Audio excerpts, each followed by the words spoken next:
বর্তমান সরকার হঠাৎ করে ক্ষমতায় এসেছে এবং তাদের রাজনৈতিক ব্যাকগ্রাউন্ড না থাকায় তারা এখনো বুঝতে পারছে না কোথা থেকে শুরু করতে হবে আর কোথা থেকে শেষ করতে হবে। অন্তর্বর্তী সরকারকে উদ্দেশ্য করে এমন মন্তব্য করেছেন জাতীয় নাগরিক পার্টির যুগ্ম আহ্বায়ক সারওয়ার তুষার। সম্প্রতি একটি টেলিভিশন টক শোতে কথা বলেন সারওয়ার তুষার। এ সময় তিনি বাংলাদেশের ইতিহাস নিয়ে বলতে গিয়ে বলেন, বাংলাদেশের ইতিহাসের পরিপ্রেক্ষিতে 1947 এবং 1971 দুটি ঘটনাই অত্যন্ত গুরুত্বপূর্ণ এবং পরস্পর সম্পর্কযুক্ত। মুক্তিযুদ্ধের চেতনা যেমন কোনোভাবেই অস্বীকারযোগ্য নয়, তেমনি 1947 সালের ভারত বিভাগের ঘটনাকেও ইতিহাসের ধারাবাহিকতা হিসেবে মেনে নিতে হবে।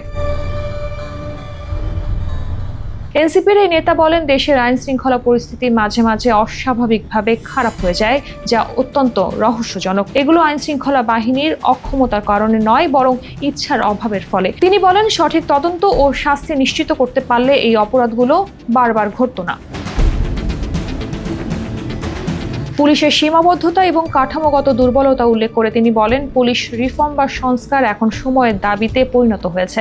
স্বাধীন পুলিশ কমিশন গঠন করা প্রয়োজন, কিন্তু স্বরাষ্ট্র মন্ত্রণালয় এই উদ্যোগকে বাস্তবায়ন করতে চাইছে না। ফলে ভেতর থেকে একটি বাধা সৃষ্টি হচ্ছে, যা জনগণ এখনো পুরোপুরি উপলব্ধি করতে পারছে না।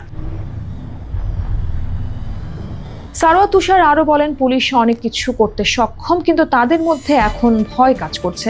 আগের ফ্যাসিস্ট সরকারের সময় যেভাবে গায়েবী মামলা ও দমন-পীড়ন চালানো হয়েছিল, এখনো সেই প্রভাব রয়ে গেছে। ডিসি পদায়নের ক্ষেত্রে প্রশাসন ক্যাডারের 95% লোক নিয়োগ পেয়েছে, যার বড় অংশ ফ্যাসিস্ট সরকারের অনুসারী। অথচ দেশে আরো 25টি ক্যাডার আছে, সেখান থেকেও যোগ্য লোকজনকে ডিসি হিসেবে পদায়ন করা যেত।